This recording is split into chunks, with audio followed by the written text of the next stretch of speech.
everyone, this is Himanshu Vohra, and today we're gonna talk about the universe. Now, all the stars that make up a galaxy are actually held together by two forces.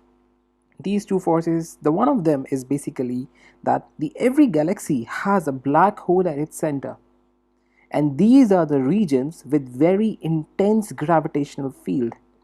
And the second is actually the mutual gravitational attraction between different stars.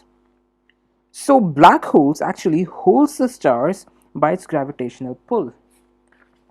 Now let's talk about the main theory, that is basically the Big Bang theory, that is how the universe has been created. Now the Big Bang model was originally suggested it was not a systematic work. So it was suggested by the Belgian priest in 1927 by the Georges Lamette.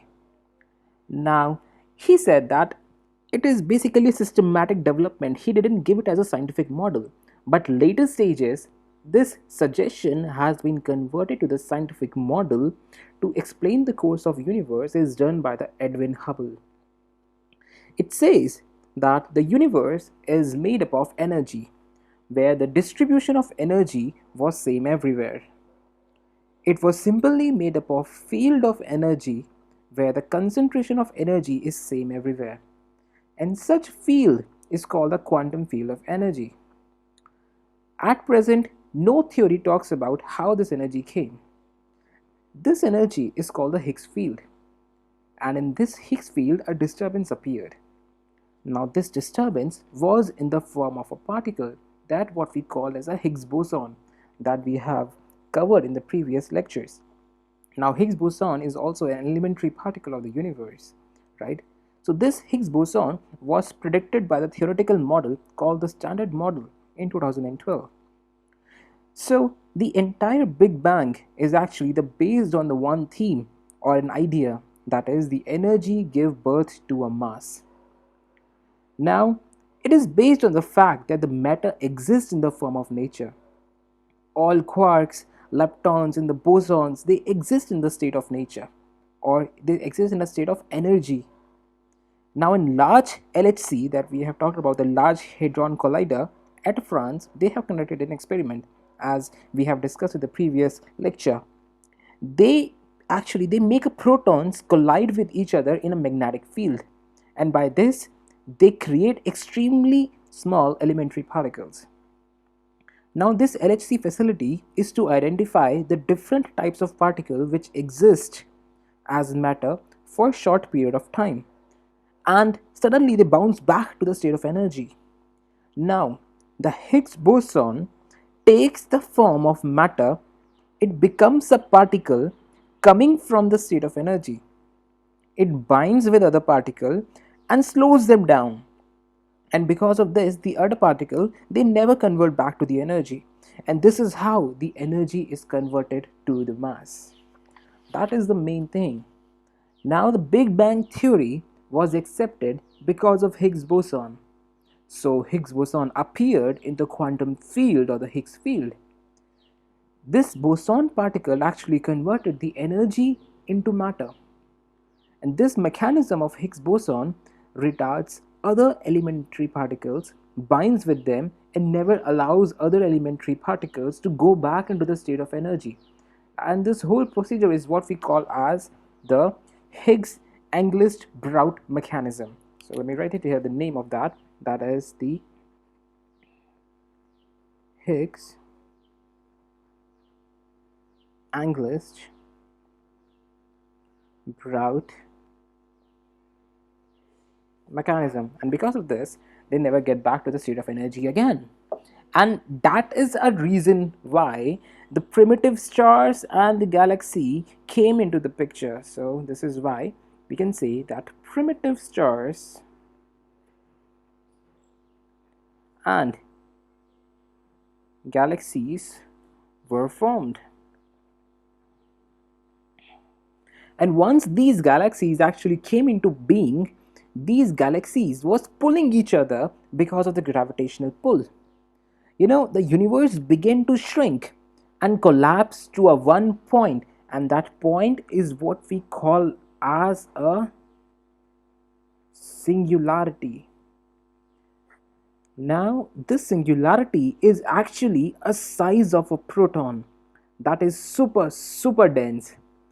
Now, this collapse of all the primitive galaxy to the point of singularity, where the dimension of a singularity is a size of a proton, and this is what we call as a big crunch. So, the moment you reach to that point of singularity, and that moment itself is called the big crunch, that how the dense the particle can be. I'm sorry. Now, immediately after this big crunch, there was a massive expansion that is called the Big Bang. So, it took place exactly after we have reached to the big crunch. Now, the rate of expansion happens at a speed which is faster than the speed of light. So this is a very important point that need to be remembered, that when the Big Bang took place, the speed of expansion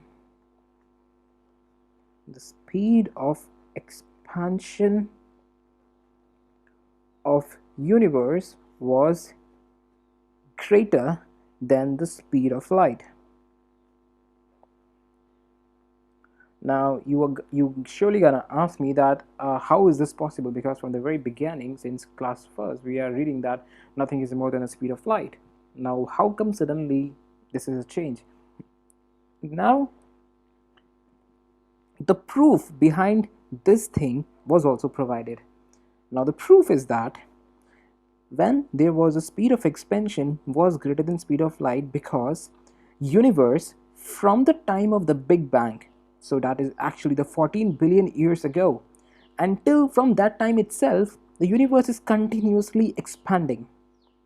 Now if it is a speed of light, then at present the diameter of the universe should be 28 billion light years.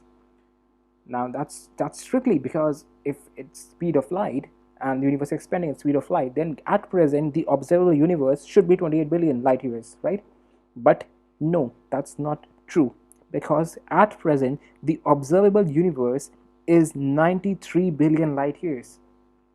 Now this is only possible if the point of singularity expanded at the speed greater than the speed of light. And actually this theory is called the cosmic inflation theory, which has been provided by a theory that is basically, let me write the name here, cosmic inflation theory by Alan Guth. So I repeat again, if you haven't understood these things, then go back and listen to the video again, because this is a really amazing thing that you should learn. And the question that comes to the picture, that why actually the universe is expanding. Now initially it was the force of explosion, which led to the expansion of universe, but later on it was because of the presence of energy in the nature that we don't understand, and this energy is what we call as dark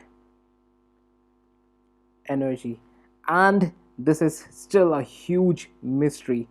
So today the expansion of the universe is primarily the result of the force of the dark energy. Now what exactly is dark energy? Now when we say so let me explain you this thing here, that when we say a visible universe,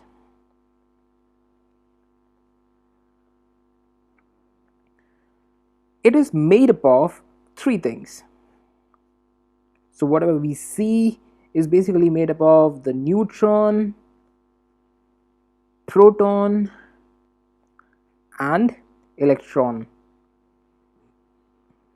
So everything, all the visible universe is made up of these three particles. Now these three is also called as together as baryonic matter.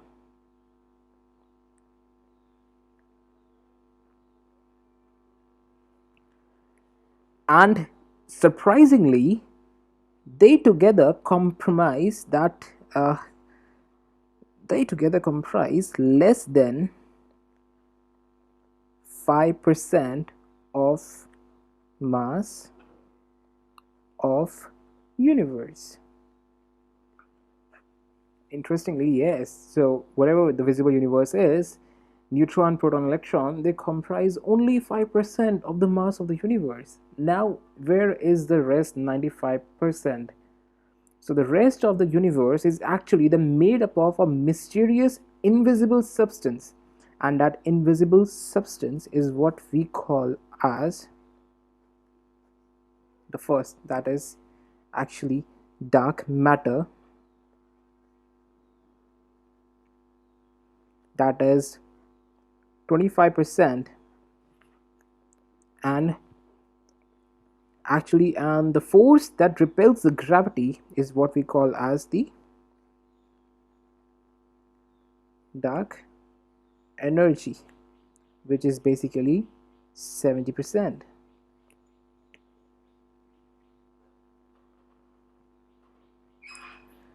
So this dark matter actually, it doesn't interact with the EMF. So that is the reason why it is very hard to spot such dark matters.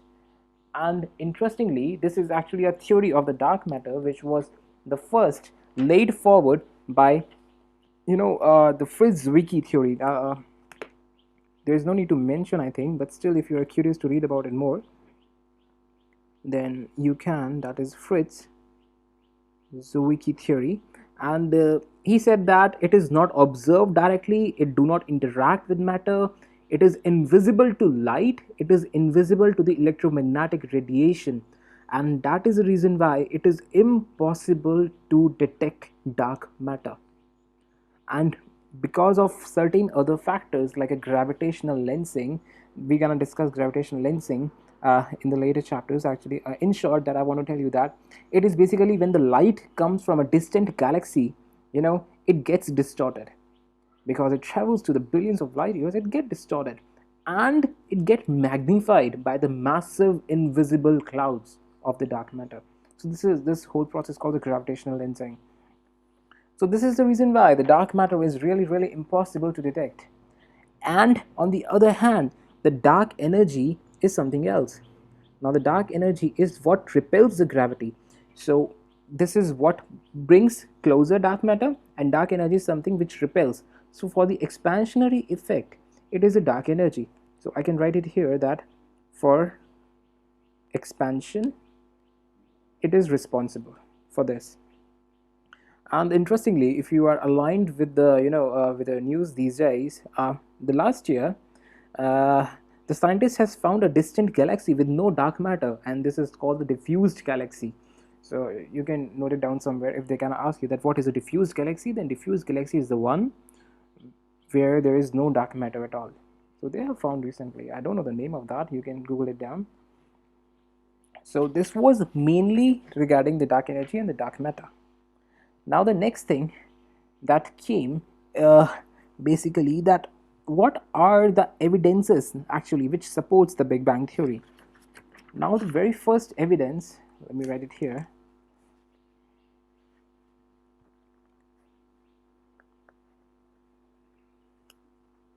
Evidences to support Big Bang.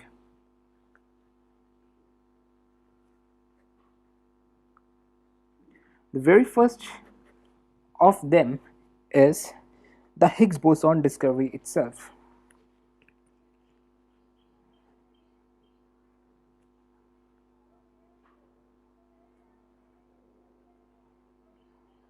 The discovery of Higgs boson itself is, the evidence which supports the Big Bang theory.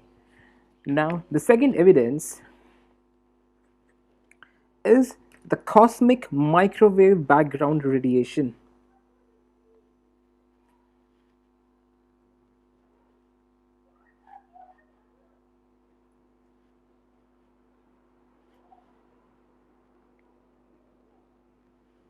So this is also called the CMBR.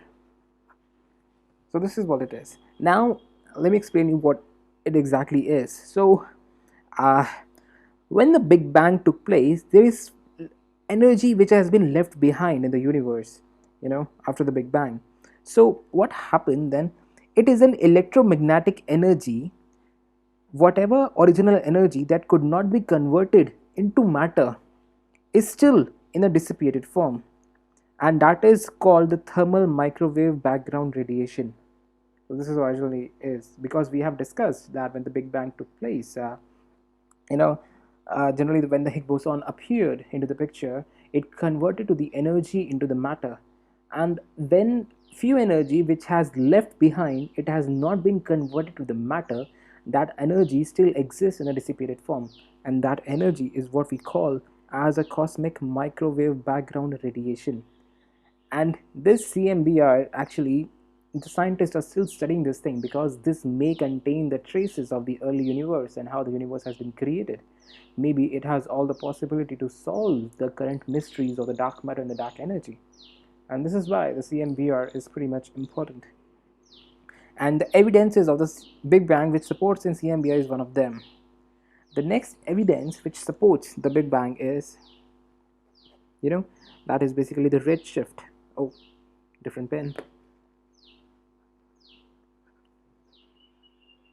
That is a redshift of